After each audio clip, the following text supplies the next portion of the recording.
Good afternoon and happy Friday, everyone. On Friday morning, the Secretary General traveled down to the coast to Gangneung to attend an official lunch hosted in his honor by the President of the Republic of Korea, Moon Jae-in. In his toast at that lunch, the Secretary General said he was visiting in solidarity with the Korean people at a moment of great tension and opportunity.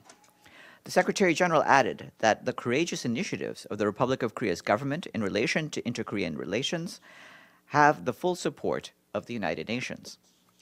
The Secretary General then met with Thomas Bach, the President of the International Olympic Committee. Speaking to the press afterwards, the Secretary General congratulated the IOC and the host government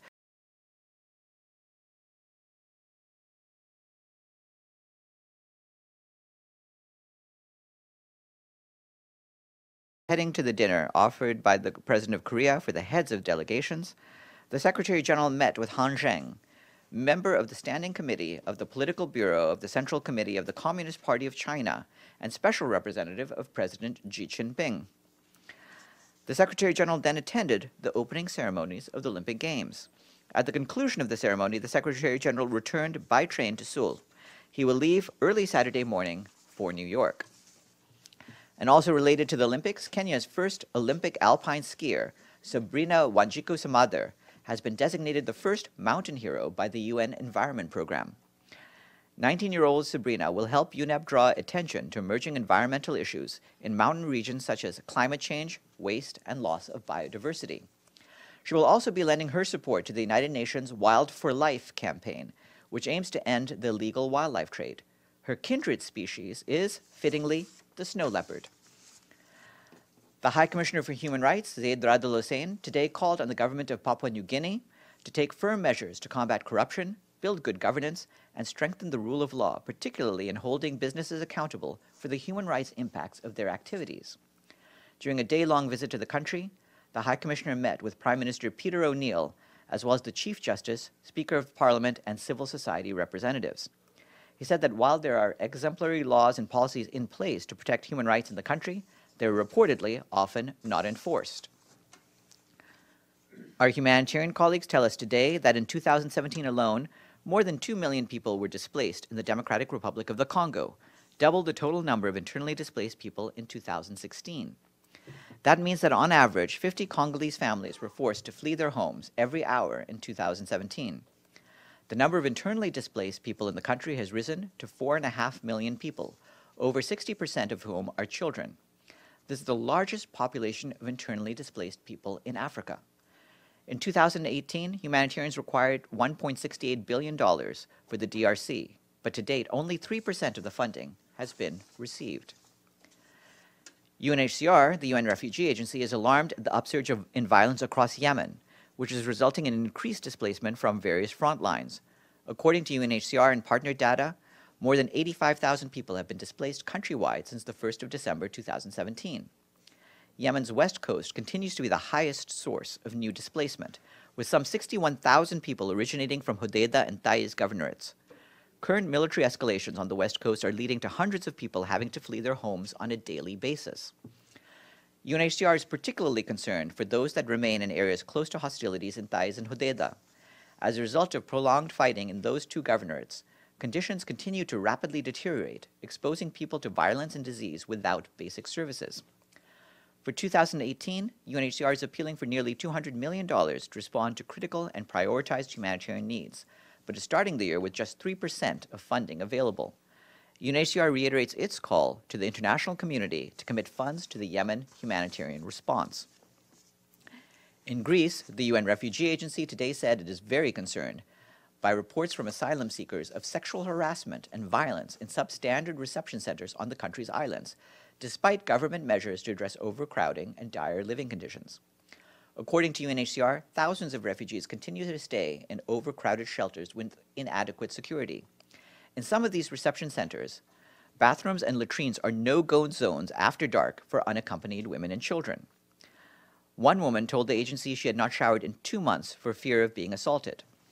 The agency called on the government to step up its actions to protect people in reception centers to reduce the risk of sexual and gender-based violence.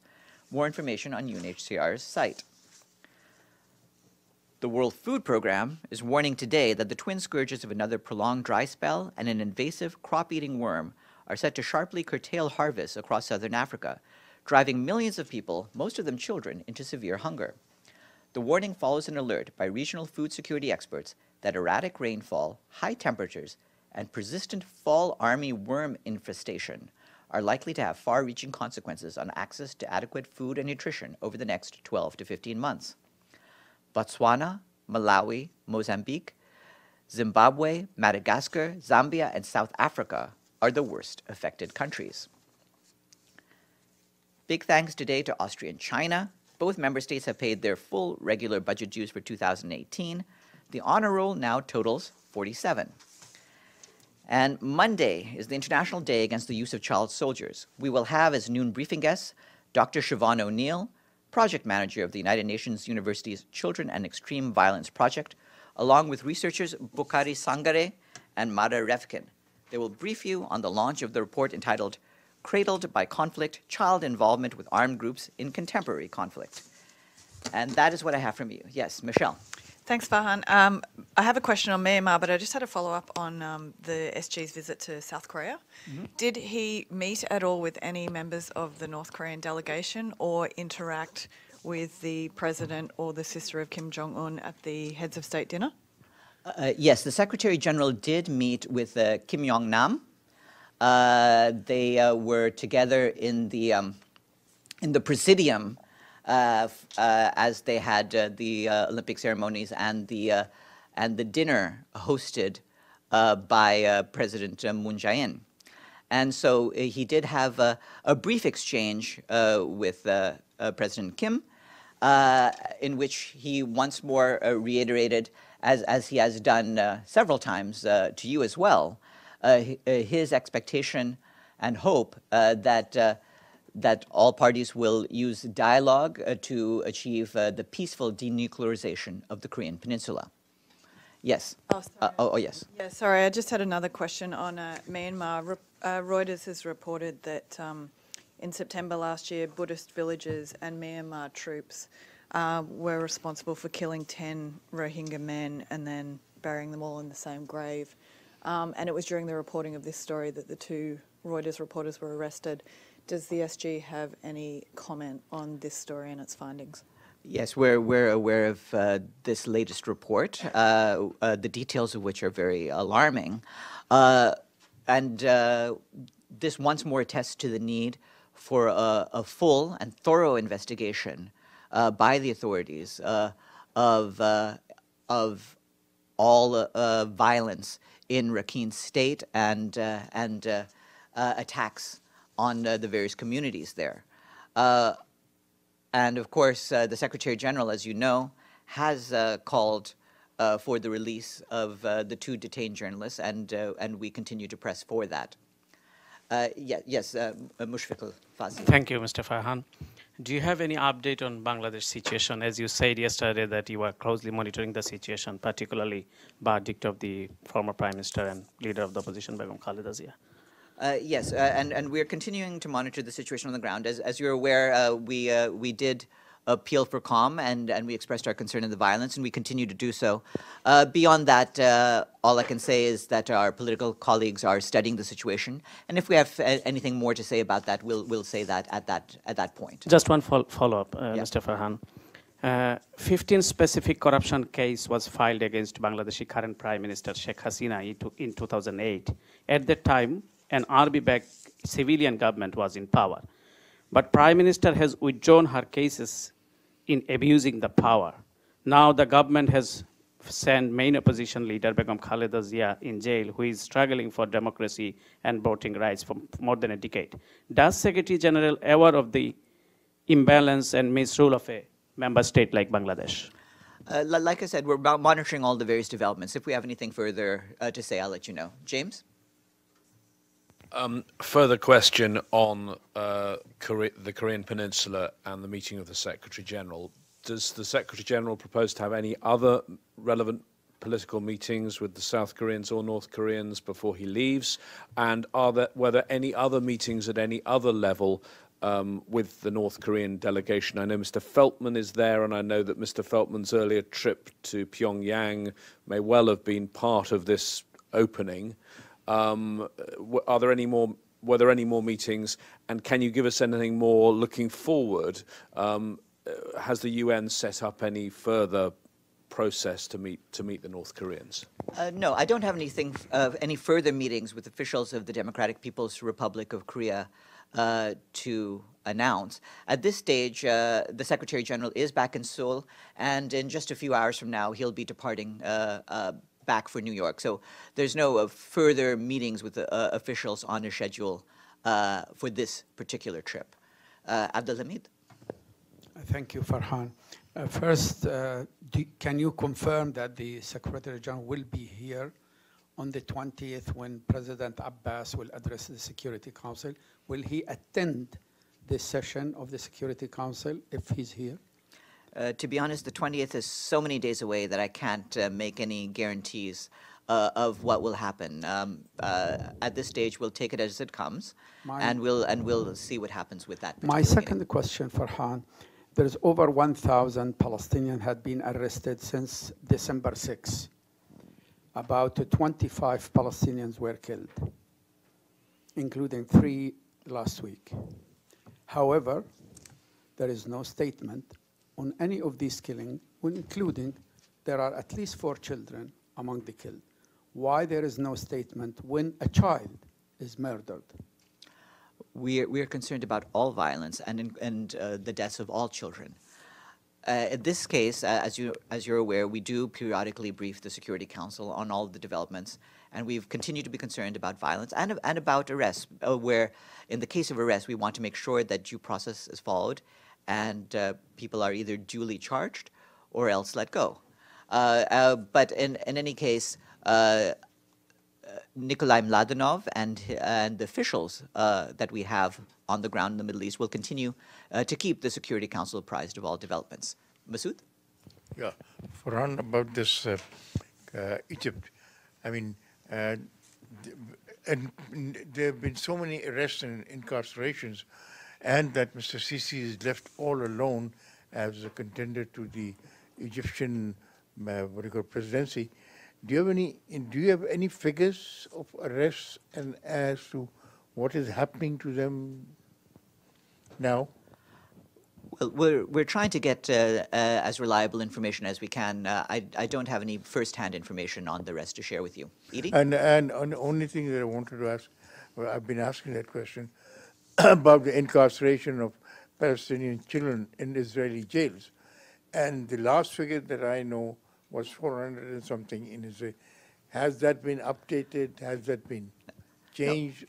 What is that? The figures have gone up and down slightly, but they tend to be in the neighborhood of 450 to 500, and we've already expressed our concerns about the fair treatment of all prisoners and the need for due process, and of course our concerns throughout the world about the detention of children also apply. Yes. Thank you, Farhan. In a follow-up to Michelle's question, you said that the Secretary General met the president of the DPRK. Did he have any contact at all, even shaking hands with Kim Jo-young, the sister of Kim Jong-un? I don't believe he met with her directly. Sometimes they were in the same large area together, but he didn't have any close contact with her, no. Yes. Sure. I wanted to ask you something. The main Department of Political Affairs post for the Middle East and Western Asia has been, I guess, had an officer in charge since January. And so I want to ask you to confirm, because I've seen the letter from the Miroslav Jencha naming Ms. Suzanne Rose to be the head of that department. And I want to ask you because there's some, number one, even the letter says she speaks basic Arabic, which I'm sure is an accomplishment, but given that it's the Middle East post, there are people in DPA that say it's pretty surprising. And number two, what is the role of Mr. Feltman? If in fact he's leaving in March 31st, this is a big post. Might it have made more sense to wait for his replacement to make this selection? How can you explain the appointment at this time of someone who speaks only basic Arabic? Well, first of all, I wouldn't comment on appointments of staff and other personnel matters.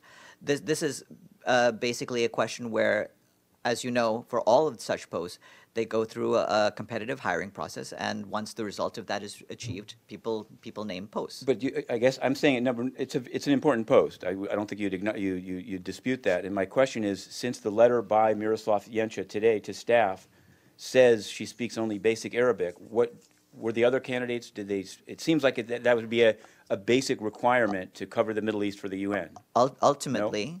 Anyone who gets a post goes through a competitive hiring process, which is designed to find the best person qualified for the post. So they say that Ms. Rose worked for Mr. Feltman when he was for the U.S. State Department in Beirut. So did he play any role at all in the selection of Suzanne Rose, who used to work for him? I would have no comment on this other than to point out that all of the relevant departments themselves set up boards to interview and select qualified candidates. Can we get more information about this process? And beyond in the that, spirit of transparency. Well, beyond that, on all personnel matters, we don't comment on the details of hiring processes. What about the conflict of interest issue? Like I said, this is chosen by a board, not by an individual. Yes. Yes, Linda. Thank you, Farhan. Regarding the Olympics, did the SG meet with any American officials? There's no meetings with American officials to disclose for today, no. And then just quickly, I may have missed it, but has there been a response by the Secretary General regarding the U.S.-led coalition's action yesterday against the anti-Assad regime? We, as you know, have been calling for a halt to all of the fighting in Syria, and that is what our chief concern is. Beyond that, I don't have comments about any specific forces. Yes. Nassar, first, you haven't asked. Yesterday, the Russian ambassador at the Security Council raised an issue that 400 of Daesh fighters, some of them are field commanders and others from the Islamic State officials, were pardoned and were allowed to leave. And 120 of them were re-recruited in the Syrian democratic forces east of Euphrates. Why such information, which was provided by Russia, was not included in the report? And how concerned are they that those former ISIS fighters will not be recruited in other areas of conflict in the Middle East? As you know, we want to make sure that no nation encourages or recruits the members of Daesh. Beyond that, I would just refer you to the report by Mr. Voronkov, which speaks for itself and is the result of the verified information that his office was able to put together. Yeah, the ambassador complained that such information, which was provided by Russia and which happened in early January, was not reported in the report. Mr. Voronkov in his office, like I said, tried to verify all information and put together as much of that, as much detail as they can into the report. Another question is about Afrin. I mean, has the water supply shortage been addressed in any way? Do you have any information about that? We would desperately like to be able to help the people of Afrin, including by providing water. Part of the problem is getting access to the area because of the heavy fighting. If the fighting can ease, we can get more assistance to the people in need. Did you establish whether... sorry, let's follow up on the same subject. No, that's like five questions. Yeah. Sorry. Joe, did you have one? No. Okay. Then you can have one, and then I'll have you established that the Turkish fighters really targeted the water supply, as has been alleged? I don't have any way of confirming that, no. Yes. Me? Yeah. Yes. Oh, thank you. There is an explosion today that took place in a mosque in Benghazi. Several people were killed and about 80 wounded. The mosque called Sa'd ibn Ubadah, it's in the city of Benghazi. Have you had any information or any statement on that? Well, the UN mission in Libya has not come out with a statement on this. It's gathering information. We have received some reports, and certainly we condemn all attacks on place of worship and all terrorist attacks, and we do so again in this case. Yes. I wanted to ask you, and thanks for sending this, I guess, answer on Burundi and why the UNFPA and the UN system are supporting the president's wife's radio station, but it didn't as I'm sure you saw if you passed it along, it just said that we like to work with radio stations. It didn't address the free speech issues raised by actually assisting not just a government radio station, but a station that's run by the head of the wife of the head of the country at a time only today, since you sent me this, Reporters Sans Frontières has come out and said that the government is threatening to imprison radio journalist Nishirimana for reporting on forced contributions by youth gangs.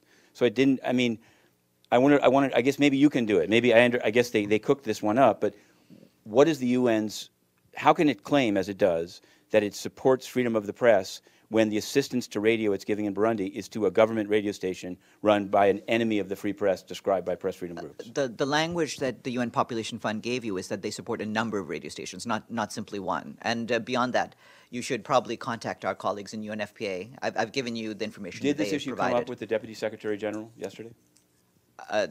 Like I said, we don't have the details of internal meetings with the heads of agencies. Obviously, they talked about common issues of concern between the UN Secretariat and UNFPA. DRC? Sure. Sure, I wanted to ask you two things on DRC. One is just, you may have even read it out from here, and I'm sorry if I missed it, but it's the UN has come up with a very high estimate for the number of people it believes will be displaced by this joint DRC and Uganda operation in the wake of the killing of the Tanzanian peacekeepers. And I just wanted, the number seemed so high, I wanted to know, number one, is the UN saying anything to the two countries about how they should be conducting this? Is it a fait accompli? Is there any UN support to that operation? And also, what is the status of the inquiry led by Dmitry Titov, but apparently into what went wrong? There's at least one media report saying that one of the reasons, sadly, that the peacekeepers were killed is the lack of air support, that a helicopter didn't fly to support them because there was a lack of pilots with night training. So there are people that, if that's the case, said, like, how can in a country like the DRC, how can you have helicopters with people that can't fly at night if, in fact, the bases are being attacked at night? Well, regarding that, the report by Mr. Titov is being finalized. I believe it will be ready to go to the Secretariat and the Secretary General shortly, and he'll have a look at that point. It has not been finalized so far, and then we'll evaluate at that point, and we'll try to share with the press the details of that report once we get that. Regarding your other question, we have some information out today, including what I just read at the first part of this briefing, concerning the large number of displacement of people from the Democratic Republic of the Congo. I'd refer you to what UNHCR has been saying, and yes, of course, we call on all fighting forces to halt their activities to cease further such displacement. But what's the UN's position on the Ugandan government saying we're going to take out the ADF because they attack the peacekeepers? It's kind of being done in the name of the UN, no? Should they, I guess what I'm saying is, it's not being are you done saying that they should not No, I'm attack sorry, the it's ADF? not being done in the Okay. name of the UN. Please All right. be accurate. No, I mean, they're saying you killed peacekeepers, therefore we're going to take you out. If you're the UN, you should say, no, don't take them out, or take them out in this way. So what are you saying to them? I mean, obviously, we're aware of the constant unrest, and it's been going on for many years, as you're aware, in the Democratic Republic of the Congo, and specifically in the eastern parts. We have been trying, including through the efforts of our peacekeeping mission, MONUSCO, to find ways to ease the situation. At the same time, we are aware that that the activities by military groups continue.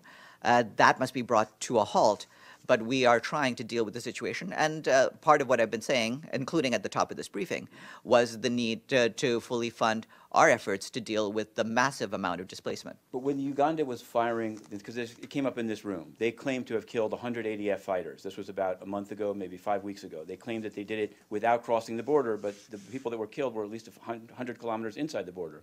Did MONUSCO ever find out how Uganda was able to kill 100 people at that distance? I guess I'm wondering, doesn't MONUSCO have some kind of monitoring capability to see, or mandate, to see how these two armies are, in going after ADF, actually doing these things?